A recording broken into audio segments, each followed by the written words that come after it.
मैं आपकी प्यारी दुलारी चुगल किशोरी। कैसे हैं आप लोग? भाई हम तो बिल्कुल ठीक हैं और रोज की तरह आपकी चुगल किशोरी आपके सामने हाजिर है ढेर सारी ओरिजिनल चुगलियां लेकर। अनुपमा में अधिक के आते ही तूफान आ गया है और अधिक ने जो तबाही मचाई है उसे पाखी के होश उड़ गए हैं। जबकि अनुज और अनुपमा ने रिश्ते को एक और मौका दिया है, लेकिन उससे पहले श्रुति नाम की बला टपकने वाली है। जबकि रिश्ता क्या कहलाता है में अरमान अभी तक अभीरा को मनाने के लिए सिर्फ पैसा बहा रहा था, लेकिन अब बेचारे को खून भी बहाना पड़ गया है। अरे अरमान को चाकू लगा है और अरमान की सेवा करते करते अभीरा का मन भी पिघल जाएगा। जबकि गुमे किसी के प्यार में 7 साल का लीप आएगा और सभी की जिंदगी पूरी तरह बदलने वाली है। अब ये तो थी मोटा मोटी जानकारी, लेकिन पूरी जानकारी के लिए रोज की तरह आपको हमारा शो देखना होगा। तो चलिए बिना देरी के पहले अनुपमा के सेट पर चलते हैं और जानते हैं कि आज के एपिसोड में क्या खास होगा। अनुपमा में अनुपमा और अनुज के प्यार का फूल फिर से खिलने वाला है और इस बार प्यार की आग को चिंगारी देने वाला और कोई नहीं बल्कि अधिक है। अब अधिक को दोनों के बीच प्यार दिख रहा है। अब अनुज तो पहले से ही रिश्ता जोड़ने के लिए मरा जा रहा था, लेकिन अब अनुपमा ने भी गजरा पहनकर साफ इशारा दे दिया है। लेकिन लव स्टोरी में विलन का होना भी जरूरी है और श्रुति फाइनली झोला लेकर शाह हाउस पहुंच चुकी है। आज होता यह है कि अधिक के आते ही शाह हाउस में तूफान आ गया है। अधिक ने पाखी और वनराज को खूब बेइज्जत किया है, लेकिन बेचारे ने अपना रोना भी रोया है। अधिक पाखी से पूछती है कि वो यहाँ क्या करने आया है, तो वो उससे साफ साफ कह देता है कि यहाँ पर वो अपनी बेटी ईशानी को लेने के लिए आया है, वो भी हमेशा के लिए। अधिक पाखी पर आरोप लगाता है कि उसके साथ ईशानी बिल्कुल सेफ नहीं है। अब पाखी बापूजी का नाम लेते हुए कहती है कि ईशानी की हालत जो बिगड़ी है वो उनकी वजह से बिगड़ी है, लेकिन अधिक इस पर बरस पड़ता है और कहता है कि अगर दवा तुमने दी होती तो ऐसा कुछ होता ही नहीं।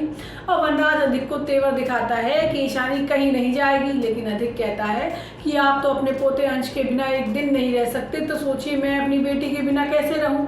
अब अधिक रोने लगता है और कहता है कि घर तो मेरा भी बर्बाद हुआ है, लेकिन हमेशा लड़कियों के हिस्से में अधिकार और लड़कों के हिस्से में जिम्मेदारी क्यों आती है। मैं अपनी बेटी को पाखी जैसा नहीं बनने दूंगा। इसके बाद वो अनुज अनुपमा से मिलता है और दोनों को फिर से एक साथ आ जाने की सलाह देता है और कहता है कि बहुत कम ही लोगों को प्यार नसीब होता है। वहीं वो जाते जाते वनराज और पाखी को चेतावनी देकर जाता है। इसके बाद जब पाखी चिल्लाती है तो वनराज उसे शांत होने की बात करते हुए थप्पड़ मारने की कोशिश करता है। वो कहता है कि कल कुछ नहीं कहा था क्योंकि तू परेशान थी, लेकिन अब अपना मुंह बंद रख। अब वनराज को भी देर सवेर अपनी गलती का एहसास हो गया है, लेकिन आगे आने वाले एपिसोड में श्रुति की एंट्री हो गई है और वो भी उस वक्त जब अनुज और अनुपमा का रोमांस चल रहा है। अब दोनों को एक साथ बहुत करीब देखकर श्रुति फटने वाली है। जबकि रिश्ता क्या कहलाता है में अभीरा को दूसरी औरत का टाइटल मिल गया है, क्योंकि विद्या और रूही का कहना है कि दोनों की जिंदगी ही दूसरी औरत की वजह से खराब हुई है। जबकि रूही अरमान को थाने से छुड़ाने भी वाली है, लेकिन आगे आने वाले दिन अरमान और अभीरा दोनों पर भारी हैं, क्योंकि अरमान दंगों का शिकार होने वाला है और उसके सीने में चाकू लगने वाला है।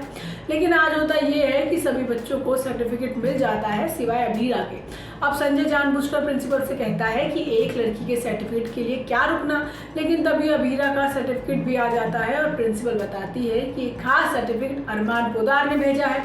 अब संजय और अभीरा दोनों को ही अजीब लगता है। स्टेज पर खुद आकर अरमान अभीरा को सर्टिफिकेट देता है और उसकी खूब तारीफ भी करता है, लेकिन कॉलेज के बाकी बच्चों को ये बात रास नहीं आती और वो लोग अरमान और अभीरा के रिश्ते पर सवाल करते हैं।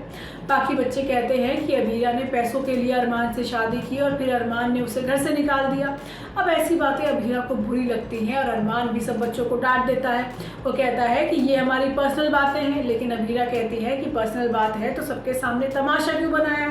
अब अपने ही रिश्ते का मजाक बनता देख अभीरा को बहुत बुरा लगता है और वो वहाँ से चली जाती है।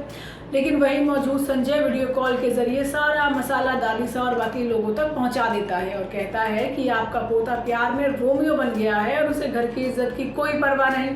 जिसके बाद माधव वहां पहुंच जाता है और अरमान को अभीरा को परेशान करने के जुर्म में गिरफ्तार कर लेता है। अरमान माधव पर गुस्सा करता है कि वो उसके और अभीरा के बीच आ रहा है, लेकिन तभी काजल का भी फोन आ जाता है और वो माधव से सवाल करती है कि वो और संजय आखिर क्यों अरमान और अभीरा के तलाक की बात को घर वालों से छिपा रहे हैं। अब माधव कहता है कि मैं नहीं चाहता कि जो गलती सालों पहले मैंने की थी वो आज मेरा बेटा अरमान भी करे और उसे अपनी जिम्मेदारी का एहसास होना जरूरी है। इसके बाद थाने में अभीरा की एंट्री होती है, जो माधव को अरमान को छोड़ने के लिए कहती है, लेकिन माधव का कहना है कि बिना पैसों के जमानत नहीं होगी। अब बेचारी अभीरा के पास तो पैसे है ही नहीं, लेकिन आगे आने वाले एपिसोड में अरमान की जमानत हो जाएगी, लेकिन शहर में दंगों की वजह से अरमान को चाकू लग जाएगा। अब ऐसी हालत में अभीरा ही अरमान की सेवा करेगी और अरमान अपना और रूही का रिश्ता बताने की कोशिश भी करेगा।